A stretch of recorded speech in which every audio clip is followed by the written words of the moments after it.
of these bastards. EGM industry takeover, hip hop gamer. I'm Kratos in this game shit. EGM industry takeover, competition back down. What you gonna do now? EGM industry takeover. You wanna play rough?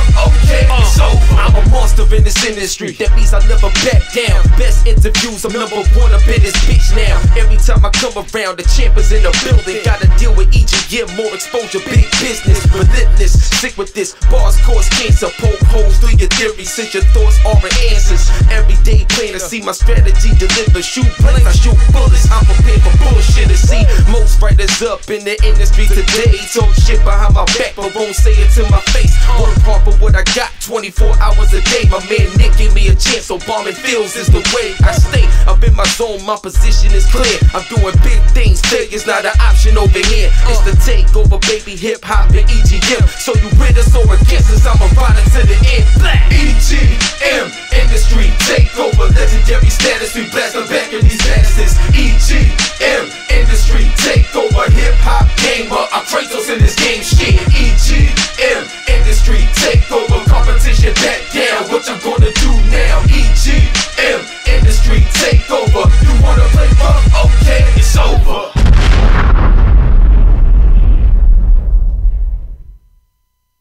Hey yo, what's up? Pre-E3, son. It's your boy HipHopGamer, man. You know what I'm saying? You see the gunners, you know what I mean? Check this out, you know what I'm saying? These joints is kind of nice right here.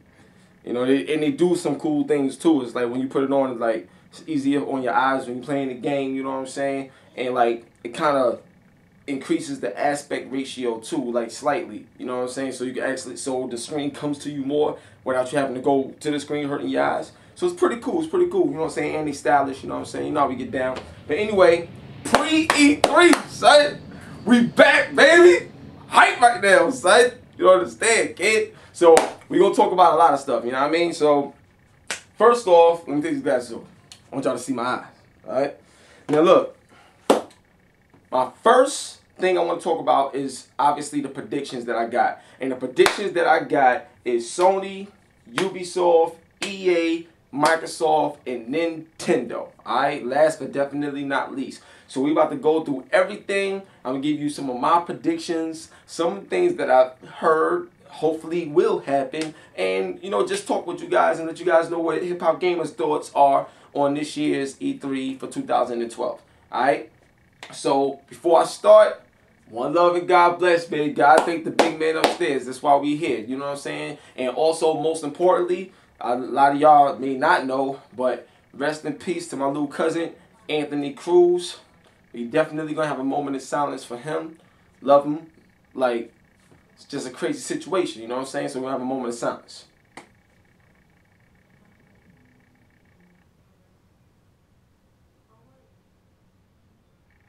Amen. Amen. Alright, so now let's get the predictions rolling. First off is this. Sony. I can't wait. I already got my invitation. I'm going to be up in that press conference, and I'm excited, man. You know what I'm saying? Now, the first prediction, obviously, that I have is that if you remember back in Tokyo Game Show when they showed off, you know, the remote play, how you can play your PlayStation 3 games on your PS Vita, you know, via remote play, no matter where you're at. Like, you could be at work, but if you got Killzone 3 in your system at home on your PS3, you can play your Killzone 3.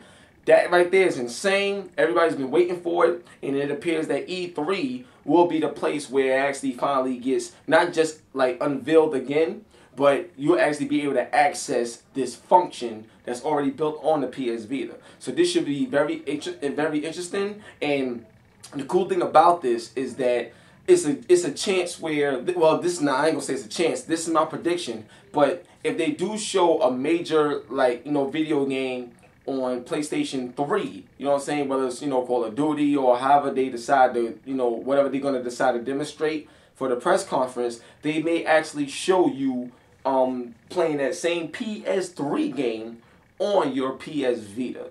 You know what I'm saying? And that right there, I think, is going to, like, just bring that much more attraction to the PS Vita while showing you a brand new game for the PS3 simultaneously. I think that right there will be one of the showstoppers that Sony got, you know, in store for all of us fans out there that's, you know, that's gamers and that want to see more and want to see new things.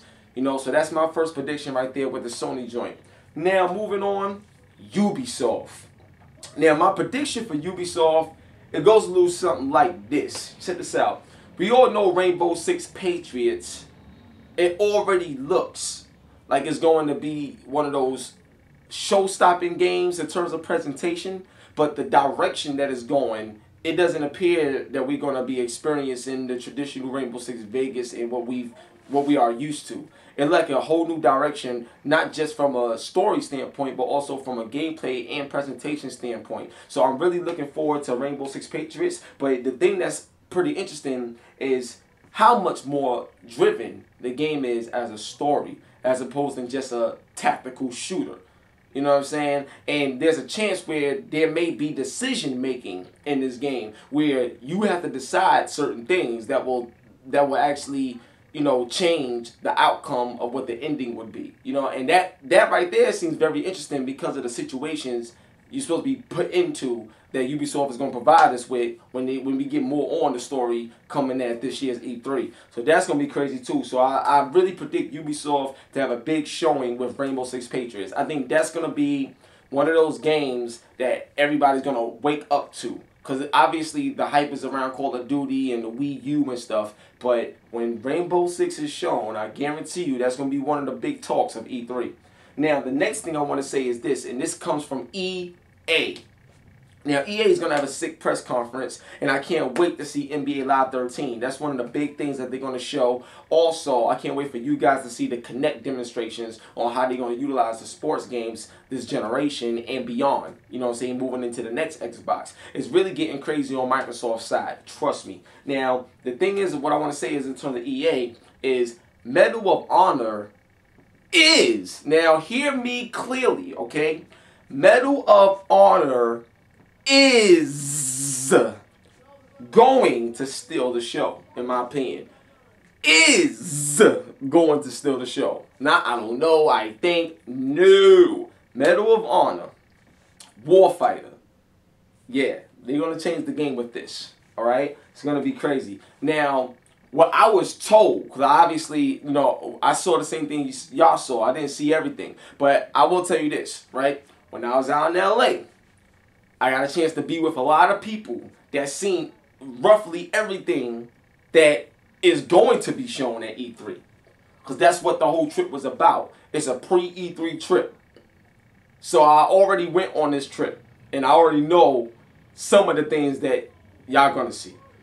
I didn't see all of them, but I know some of them. And I'll tell you this. Word in the industry is that Medal of Honor looks better than Battlefield 3. It looks better than Black Ops 2. But not only does it look better in terms of action, cinematics. Listen to me. Medal of Honor, like, you know how, you know, something or someone can go away for a while? And when they come back, you're not sure if it's going to come back strong or come back strong enough or whatever. Okay, Medal of Honor went away for a while with Airborne. You know, they came back, you know what I'm saying, had the bids and everything. You know, it was, the energy surrounding it was hot. You know what I'm saying? It was hot and it was full of hype. And with Medal of Honor, they did some good things, but they were still missing that AAA title feel. You know what I'm saying? Because when you shoot that 50 cal and the bullet drop and you see the delay, you know what I'm saying, when the do-ahead blow off, like all these cool things that they had in the game that you didn't really see in other games, they was on the right track. But as a full presentation, they didn't come AAA with it. Now, all I gotta do is, trust me, I had to turn hat backwards on this one. Medal of Honor, I don't know what the online gonna be like and all that other stuff. But in terms of the content that's in this game, shout out to my boy, Greg Goodrich. Love you to death, my dude. That's the producer on this game. And I guarantee you, everybody and their mama is gonna want to talk to this man when he shows what the new Medal of Honor is. When y'all see it, word to everything. Word to everything. Medal of Honor, that's the game changer for E3. And that's the game changer for war games. I'm telling you, the way it's looking and from what I've heard, I ain't gonna spoil you nothing. I'm just telling you. Medal of Honor. Watch it. Trust me. Now, the next thing I want to talk about is this. And I had to do some research because I was a little confused at first, you know what I'm saying? But I know I've heard Perfect Dark, you know what I'm saying, supposed to be coming. Now, a while back, you know, I was doing some research and I was looking in the Nintendo, and they was talking about how like it's a chance that Perfect Dark could come to Nintendo, but I know Microsoft got Rare, so how can this happen? But then, just like with Killer Instinct, there was a situation where, you know, the company didn't want to give up the license of the characters, even though the Killer Instinct brand name was still theirs. It was just a whole bunch of business and a whole bunch of bull, because at the end of the day, we want the games. And it was a similar thing, I believe, with the whole Nintendo and Perfect Dark thing and Joanna Dark and the licensing and stuff like that. But we want to see it. So now I know for a fact that Microsoft do got maybe 1 or 2 brand new exclusive titles that they're going to show.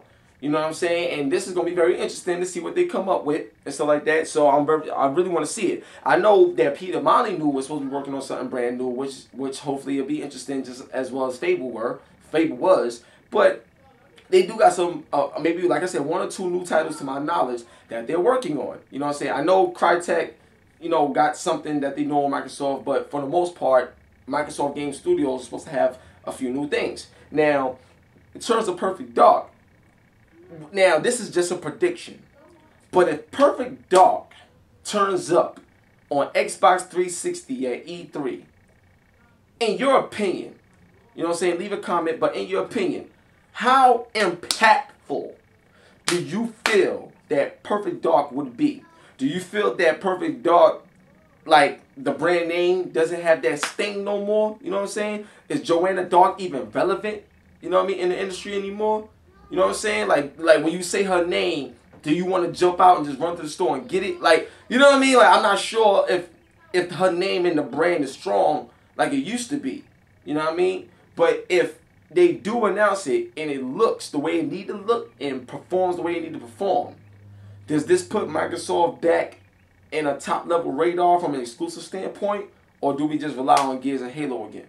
You see what I'm saying? Because obviously Halo 4 is going to have a big attraction, but we know that. We just waiting to see that. You feel me? So that's what I expect from Microsoft. Something amazing, something different, and something unexpected. Perfect Dark would be perfect for that. Word up. Now, the next thing and the last thing in terms of my predictions, right? Nintendo is going to have more Wii U. You know what I'm saying? More Wii U. But I think now we're going to see the final concept, the final design, price, everything that we wanted to know last year, we will know this year. And I can say this, though. You know what I'm saying? And this right here, to me, I think is going to be the actual game changer for the Wii U. Now, we all know the controller and some of the functionality that it has and everything like that. But I truly feel that what Nintendo has done was give consumers the iPad, but in a purely gaming format. You know what I'm saying? With the buttons and the triggers and everything like that. The reason why I say that is because although the iPad is great and it sells and everything like that, if Nintendo can give you a lot of functionality that the iPad gives you, but also give it to you in a way where the platform is mainly for gaming, then a lot of the game, if you look at the game industry right now, you know, when you look at all the iPad games and, you know, iPhone games and just touchscreen games and how that stuff is blowing up, all that energy that the iPad and all these tablets have right now going for them in terms of momentum in the gaming space will all start to shift to the Nintendo. Because Nintendo now has created a device that's similar to that, but it gives you more control over those games. So if you could get a 99-cent game that you could download for your Wii U controller, you know what I'm saying? If there's a special Nintendo App Store that allows you to play old Nintendo games that give you touchscreen functionality for $2 and stuff like that, Nintendo just created a brand new market for their own business. You know what I'm saying? Just for them. This is going to be insane, and I'm telling you, like, just looking at what's been done before, history do repeat itself. But the key thing about history is that not only do it repeats itself, it also takes it to the next level to revolutionize it. You feel me? So that's what I expect from Nintendo. I expect a lot out of that controller, and I expect a lot out of the actual games. Now, I'm going to tell you this, though. Darksiders 2, when I did that interview, my man Jay, I know a lot of y'all was like, oh, you know, getting excited because everybody's still worried that how the graphics gonna turn out, right? Right? Okay. Put it like this. That Zelda tech demo that we saw, which was one of the most amazing looking games ever created. Period. Like, the way they showed that was all in-game. That was all real time. Now, obviously, the whole game wasn't built and stuff like that, but I will tell you this, and this is just my thoughts. If that game looks like that in a tech demo form, and Nintendo Wii U has more memory than the PS3 and the 360, and that's what developers always want, more memory, more memory, more memory, so they can do more things and stack more things and add more, then prepare to get more when the Wii U show up at E3 2012. So, those are HipHopGamer's predictions for this pre-E3 episode. And like I said, there's a lot more to come. My E3 coverage is going to be crazy next week. Just stay tuned. Trust me. You know what I'm saying? So, obviously, there won't be a HipHopGamer show, you know, the week of E3. But throughout the week, you know, I will be putting out videos and stuff like that just so you can understand what's going on and the content that I'm putting out leading up to the show for the following week, all right? So, trust me, I got y'all. I ain't going to leave y'all hanging. It's going to be great. Now, for the rest of the show, what I'm going to do is I'm going to show you guys a teaser of an interview that I did that I can't fully release till June 5th, all right? But I'm going to show you a teaser, and I hope you enjoy this teaser. Then after that, we'll have a rap battle or something, and that'll be the end of the show. So one love, God bless, man. EGM, much love and shout out, you know. Make sure you follow me up on there, hiphopgamer.egmnow.com, Twitter. You already know what it is, man. We doing big things, all right? One love, God bless. E3 2012, baby. We back. Peace. Yo, what's up? It's your boy, HipHopGamer. I'm chilling with my man, Greg. Listen, I'm about to transform y'all, but first I got to transform him. Y'all ready?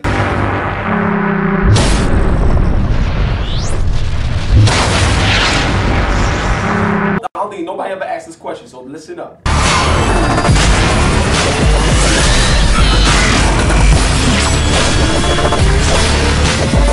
It would be amazing if there was a way you could work with Ed Boon, maybe in their next Mortal Kombat game, if you could bring a Transformer to Mortal Kombat and make it Grimlock.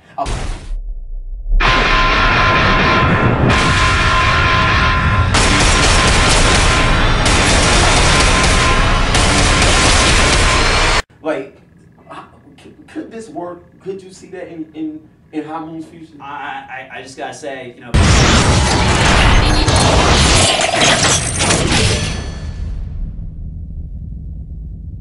Fatality.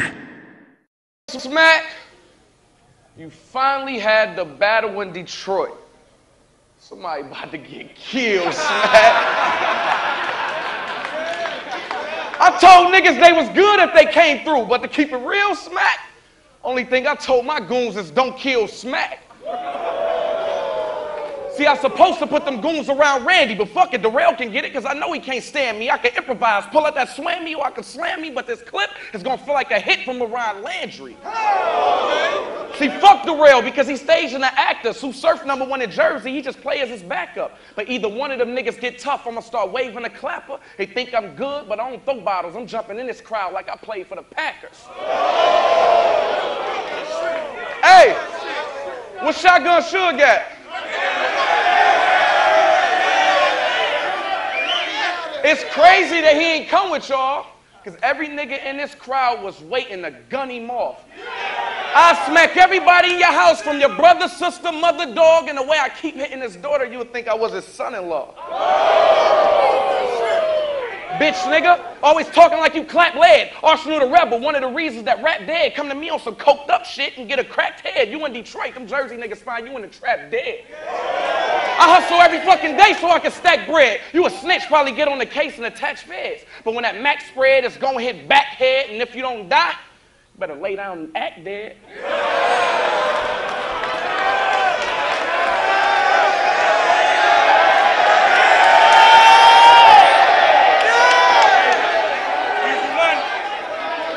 Hey, but I doubt if he survived the popping and pointing.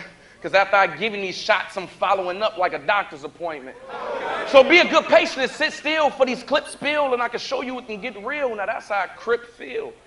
And for not taking this battle as a big deal, you're going to end up battling in the proving ground against Big Will.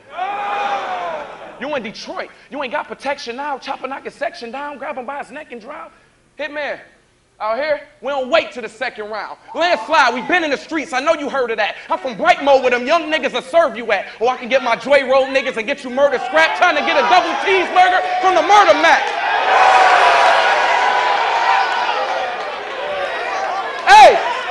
Hey, hold on.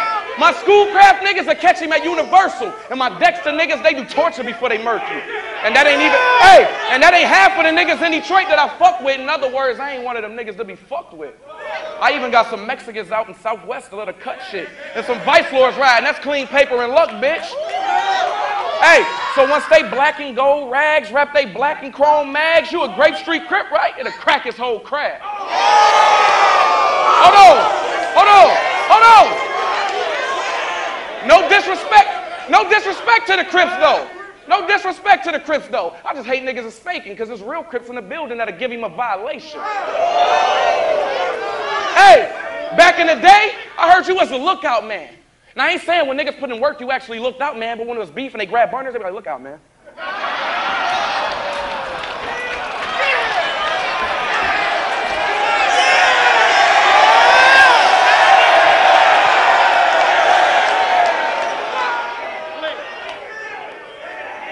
So do your job and watch out before I bring Glocks out. If anybody say one word, they get knocked out. They got me and my nigga Big T battling Crips. The URL feeling like a league I'm about to drop out because the only reason we overseas is because Lux and Mook was in a lockout.